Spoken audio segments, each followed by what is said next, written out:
ശരത് കുമാറാണ് ഇന്നുള്ളത്. അപ്പോൾ ശരത്തിന്റെ ആദ്യത്തെ സിനിമയായിരുന്നു അങ്കമാലി ഡയറീസ്. അപ്പോൾ നമുക്ക് ആദ്യത്തെ സിനിമയെന്ന് തന്നെ പറഞ്ഞു തുടങ്ങുന്നതായിരിക്കും അതിന്റെ ഒരു രസം. ഇപ്പം പിന്നെ ശരത്തിനെ ഇപ്പൊ ഇന്റർവ്യൂവിന് വിളിക്കാൻ വേറൊരു കാരണം കൂടി ഉണ്ട്. ആദ്യ സിനിമ കഴിഞ്ഞിപ്പോ അഞ്ചോളം സിനിമ മോഹൻലാലിന്റെ കൂടെയൊക്കെ അഭിനയിക്കാൻ പോവുകയാണ് ഇപ്പൊ ശരത്ത്. അഞ്ചോളം സിനിമ, 3 സിനിമയില് നായകനായിട്ട്, 3 സിനിമയില് നായകനായിട്ട് അഭിനയിക്കുകയാണ്. ഒരു അപ്കമിങ് സ്റ്റാർ ആണ്. ഒരുപക്ഷെ ഇനിയൊന്നും നമുക്ക് ചിലപ്പോൾ വിളിച്ചു കഴിഞ്ഞാൽ കിട്ടില്ല, കാര്യം ഇങ്ങനെ വളർന്നുകൊണ്ടിരിക്കുകയാണ്. ഓക്കെ, അങ്കമാലി ഡയറീസിന്റെ വിശേഷങ്ങളിലൂടെ തന്നെ നമുക്ക് തുടങ്ങാം. അപ്പൊ എങ്ങനെയാണ് ശരത്ത് അതിലൊരു വില്ലൻ, നമ്മൾ സാധാരണ കണ്ടു വന്നിരിക്കുന്ന വില്ലൻ കഥാപാത്രം ഭയങ്കര മാസ് എൻട്രി ആയിട്ട് ഭയങ്കര ഇടി കാര്യങ്ങൾ, ഇതിലും നല്ല ഇടിയും ഫൈറ്റ് സീൻസും ഒക്കെ ഉണ്ട്. പക്ഷെ സാധാരണ കണ്ടു വന്ന വില്ലൻ വേഷങ്ങളിൽ നിന്നൊക്കെ തന്നെ വളരെ വ്യത്യസ്തമായിട്ടുള്ള ഒരു വില്ലൻ വേഷമായിരുന്നു അങ്കമാലി ഡയറീസ്. അപ്പം എങ്ങനെയാണ് ശരത്ത് അങ്കമാലി ഡയറീസിലേക്ക് എത്തുന്നത്? സിനിമയിലേക്ക് എത്തിച്ചേരുക അല്ലെങ്കിൽ സിനിമയിലൊരു ഭാഗമാവുക എന്നുള്ളതായിരുന്നു എൻ്റെ ലൈഫിലെ ഏറ്റവും വലിയ ആഗ്രഹം. അതിപ്പോൾ പറയുന്ന പോലെ ഇപ്പോഴത്തെ ചെറുപ്പക്കാരുടെ പോലെയുള്ള ഒരു പാഷനൊന്നുമല്ല. പാഷൻ എന്ന് പറയുമ്പോൾ സിനിമയിൽ എത്തിച്ചേർന്ന ഭയങ്കര ആഡംബരമായിട്ടുള്ള ജീവിതം, എല്ലാവരും നമ്മളെ അങ്ങനെയുള്ളൊരു ലൈഫ് ഇതായിരുന്നില്ല. സിനിമ എപ്പോഴും എൻ്റെ ഒരു വളരെയധികം സത്യസന്ധമായിട്ടുള്ളൊരു സ്വപ്നം തന്നെയായിരുന്നു. ഞാൻ സ്വപ്നമല്ല, സത്യസന്ധമായിട്ടുള്ള സ്വപ്നമായിരുന്നു. അങ്കമാലിയിൽ എത്തിച്ചേർന്നത് ഞാൻ പറയുന്നത് നേരത്തെ പറഞ്ഞു വന്ന അതിലേക്കാണ്. സിനിമയുടെ ഓഡീഷൻ വഴിയാണ്. എൻ്റെ യൂണിവേഴ്സിറ്റിയിൽ ചെമ്പൻചേട്ടനും നമ്മുടെ ലിജോട്ടനും എല്ലാവരും പുതിയ കുറച്ച് ആർട്ടിസ്റ്റുകളെ വെച്ചിട്ട് സിനിമ ചെയ്യുന്നുണ്ട്, അങ്കമാലി സിനിമ ചെയ്യുന്നതെന്ന് പറഞ്ഞു സിനിമയുടെ ഓഡീഷന് വേണ്ടിയിട്ട് വന്നു. ഓഡീഷനിൽ ഒരു സർവകലാശാല ആയതുകൊണ്ട് തന്നെ ക്യാമ്പസിൽ എല്ലാവരും ഓഡീഷനിൽ പങ്കെടുത്തു. ഞാനും സ്വാഭാവികമായിട്ടും പങ്കെടുത്തു. അയ്യോ, അത് പിന്നെ പറയേണ്ട ആവശ്യമുണ്ടോ? എന്നെ കുറിച്ച് അന്വേഷിച്ചാൽ മനസ്സിലാവും. ഞാൻ പോവാത്ത ഓഡീഷൻസ് ഇല്ല. എല്ലാ സിനിമകളിലെ ഓഡീഷൻ എവിടെ ഉണ്ടോ അവിടെ ഞാനുണ്ട്. അതുകൊണ്ട് തന്നെയാണ് അങ്കമാലി ഡയറീസ് കഴിഞ്ഞിട്ട് പലവർക്കും എൻ്റെ മുഖത്ത് നോക്കാൻ തന്നെ ആ ഒരു സംഭവം. എല്ലാ ഓഡീഷനിലും ഞാൻ ഉണ്ടായിരുന്നതാണ്. ഓഡീഷൻ്റെ വരുന്ന ആൾക്കാർ വെച്ചൊരു ഗ്രൂപ്പൊക്കെ ഉണ്ട്, വാട്സപ്പ് ഗ്രൂപ്പൊക്കെ തന്നെ ഉണ്ട് എല്ലാ ഓഡീഷനും. പിന്നെ ഇതിനൊക്കെ സംബന്ധിച്ച് എല്ലാ സ്ഥലത്തും എത്തിച്ചേരാൻ പറ്റിയിരുന്നില്ല അന്ന്. വേറെ എനിക്ക് തൊഴിലോ ഒന്നും അറിയില്ല, നാടകം തന്നെയായിരുന്നു ജീവിതം. കാലടിയാണ് ഇപ്പം പഠിക്കുകയാണ്. അപ്പം അവിടെ MA പഠിച്ചുകൊണ്ടിരുന്ന സമയത്താണ് അങ്കമാലി ഡയറീസിന്റെ ഓഡിഷൻ അവിടെ വരുന്നത്. അവിടെ ഓഡിഷൻ വന്ന സമയത്തും കോളേജിൽ എല്ലാവരും പങ്കെടുത്തു. ഞാനും പങ്കെടുത്തു. ഞാൻ ഇങ്ങനെ കോമ്പറ്റീഷൻ ഐറ്റംസ് ആയിട്ടൊന്നുമല്ല, കാര്യം ഓൾറെഡി ഞാൻ നേരത്തെ ഒരുപാട് ഓഡീഷന് പോയുള്ള ഇതുള്ളത് കൊണ്ട് ജസ്റ്റ് ഓഡിഷൻ പങ്കെടുത്തു. ഒരു സത്യം പറയാം, കിട്ടാനുള്ള ആഗ്രഹിച്ചിട്ടല്ല പങ്കെടുത്തു. കിട്ടും എന്നൊരു പ്രതീക്ഷയില്ലായിരുന്നു. ഓഡിഷൻ അവർ ചെയ്യാൻ പറഞ്ഞ സബ്ജക്റ്റും ആയിരുന്നില്ല ഞാൻ ചെയ്തത്. എൻ്റെ അടുത്ത് ഇപ്പോൾ പറഞ്ഞു, ഇതിൻ്റെ കാസ്റ്റിംഗ് ഡയറക്ടറായ കണ്ണൻ ചേട്ടൻ പറഞ്ഞു, എൻ്റെ അടുത്ത് പറഞ്ഞു, എടാ നിനക്ക് ഇഷ്ടമുള്ളത് ചെയ്തോ, നിങ്ങൾ നാടകമൊക്കെ ചെയ്യുന്ന ആളല്ലേ, ഇഷ്ടമുള്ളത് ചെയ്തോളാൻ പറഞ്ഞു. അപ്പം ഞാൻ എന്ത് ചെയ്തു, ഇഷ്ടമുള്ളത് ചെയ്തു. അതൊരു കോമഡിയായിരുന്നു. അതൊരു കോമഡിയായിരുന്നു ആദ്യം ചെയ്തത്. അത് ചെയ്തൊരു 3-4 ദിവസം കഴിഞ്ഞു, ഒരു 2 ആഴ്ചയോളം കഴിഞ്ഞ ശേഷമാണ് എനിക്ക് ഒരു കോൾ വരുന്നത്. ഇതിൻ്റെ കാസ്റ്റിംഗ് ഡയറക്ടറായ കണ്ണൻ ചേട്ടനെ വിളിച്ചിട്ട് പറഞ്ഞു, മോനെ ഇങ്ങനെ ഒരു സിനിമയിൽ അവസരം കിട്ടിയിട്ടുണ്ട്. അപ്പോൾ ഞാൻ വളരെ സന്തോഷമായി. അപ്പം എനിക്ക് ചോദിക്കേണ്ട ഏറ്റവും വലിയ ചോദ്യം, ലാൽ ജോസ് മോഹൻലാൽ കൂട്ടുകെട്ടില് അടുത്ത പടം, അപ്പൊ അതിലൊരു ക്യാരക്ടർ എങ്ങനെയാണ്? ഇതിന്റെ എന്റെ സിനിമയുടെ പ്രിവ്യൂ കാണാനായിട്ട് ലാൽ ജോസ് സാർ വന്നിട്ടുണ്ടായിരുന്നു. ഒരുപാട് സിനിമയിൽ തന്നെ പ്രശസ്തരായിട്ടുള്ള ഒരുപാട് ഡയറക്ടേഴ്സ്, ആക്ടേഴ്സൊക്കെ, പ്രൊഡ്യൂസർക്ക് എല്ലാവരും ഇതിന്റെ പ്രിവ്യൂ കാണാൻ വന്നു. ഒരുപക്ഷെ അന്ന് പ്രിവ്യൂ കണ്ടപ്പോ തന്നെ ഒരു പകുതി വിജയം ഞങ്ങള് സിനിമാക്കാരുടെ മനസ്സിലാക്കി. അത് കഴിഞ്ഞിട്ട് എങ്കിലും ടെൻഷൻ ഉണ്ടായിരുന്നു, സിനിമ റിലീസ് ആകുമ്പോൾ ജനങ്ങൾ എങ്ങനെ എടുക്കും എന്നുള്ളൊരു ടെൻഷൻ ഉണ്ടായിരുന്നു. ലാൽ ജോസ് സാറിന്റെ മൂവി ഒരുപാടധികം സന്തോഷത്തോടെയാണ് ഇപ്പം ചെയ്യാൻ വേണ്ടി നിൽക്കുന്നത്. ഇന്ന് രാവിലെയും കൂടെ സാറ് വിളിച്ചു സംസാരിച്ചു. സാറ് വിളിച്ച് പറഞ്ഞത് ഫസ്റ്റ് ശരത്താണ് സിനിമയുടെ ഫസ്റ്റ് തുടക്കം. അപ്പൊ ഒരുപക്ഷെ നായകനൊപ്പം നിൽക്കുന്ന ഒരു ലാലേട്ടനൊപ്പം throughout character first cinema. ഞാനിതുവരെ സാറിന് നേരിട്ട് കണ്ടിട്ടില്ല. ലാൽ ജോസ് സാർ കഥ പറഞ്ഞു, ഭയങ്കര എക്സൈറ്റഡ് ആയി. സാറ് നേരിട്ട് ഇങ്ങനെ കഥ പറയാം, എസ്റ്റിയിൽ വിളിച്ചിട്ട് കഥ പറയാന്ന് പറഞ്ഞു. ഞാൻ ചെന്നു, സാറിങ്ങനെ നേരിട്ട് കഥ പറഞ്ഞോണ്ടിരിക്കുക. ഞാൻ ഫുൾ സാറിന് മാത്രം കോൺസെൻട്രേഷൻ കൊടുത്തിരിക്കുക. ആരാ മുന്നിലിരിക്കുന്നേ?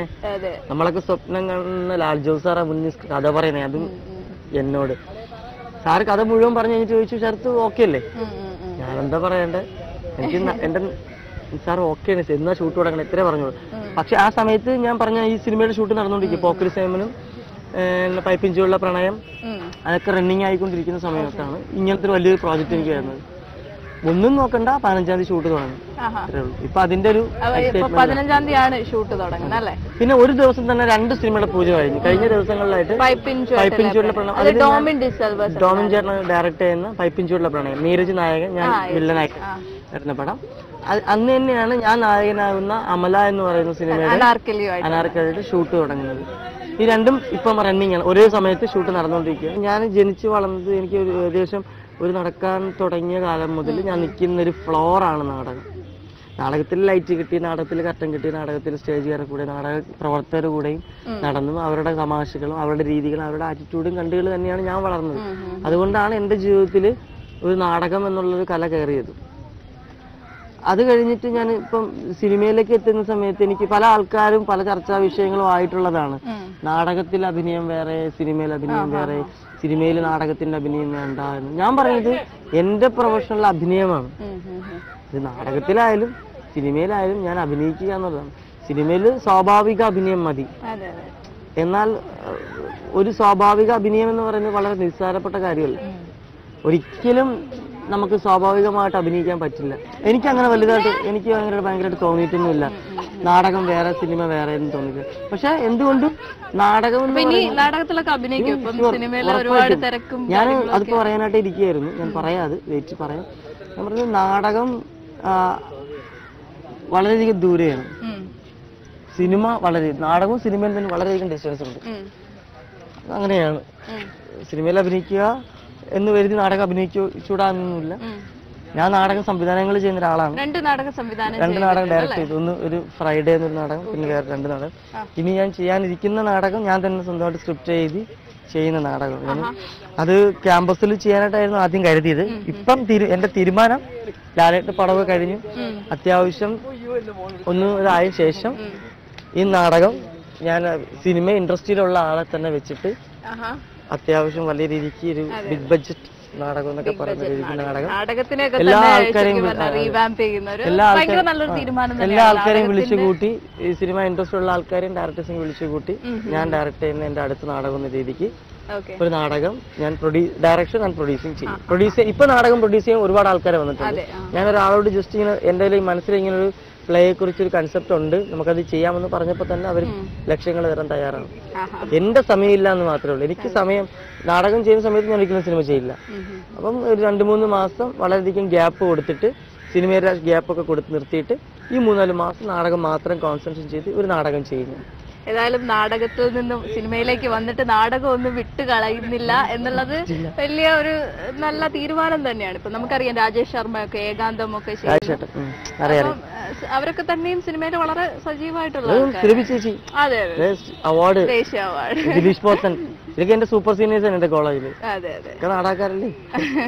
ശരത്തിന്റെ പിന്നെ എന്താ പറയാ സിനിമ പോലെ തന്നെയായിരുന്നു ജീവിതം എന്നും കേട്ടു. ഷൂട്ടിംഗ് സൈറ്റിന്റെ ഇടയ്ക്ക് വന്നിട്ടുള്ള ഒരു കല്യാണം, വീണ്ടും തിരിച്ച് ഷൂട്ടിങ്ങിലേക്ക് ലൊക്കേഷനിലേക്ക് പോകുന്നു, അങ്ങനെയൊക്കെ കേട്ടു. അപ്പൊ ആ കല്യാണ വിശേഷങ്ങളെന്ന് പറയാമോ? ഇപ്പൊ അടുത്താണ് കല്യാണ വിശേഷങ്ങൾ ഇത്രേ ഉള്ളൂ. ഞങ്ങൾ പ്രണയത്തിലായിരുന്നു. അവള് കലാകാരിയാണ്, ഡാൻസറാണ്, ക്ലാസിക്കൽ ഡാൻസറാണ്.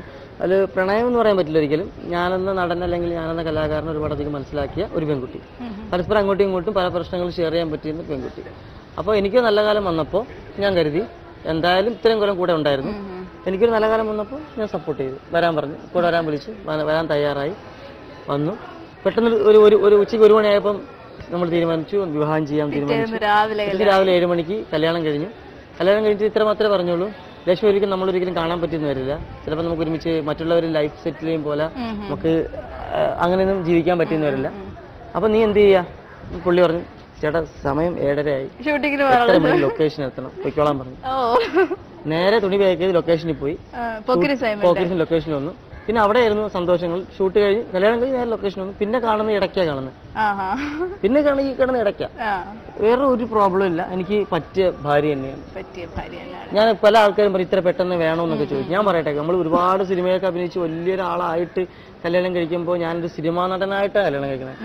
ഞാൻ ശരത്തായിട്ട് ഇപ്പൊ ഞാൻ ശരത്താണല്ലേ, അന്ന് ശരത്ത് തന്നെ ആയിരിക്കും. പക്ഷെ ജനങ്ങൾ കാണുമ്പോൾ വലിയ സിനിമാ നടനായി എന്നൊക്കെ പറയാം. അത് വേണ്ട.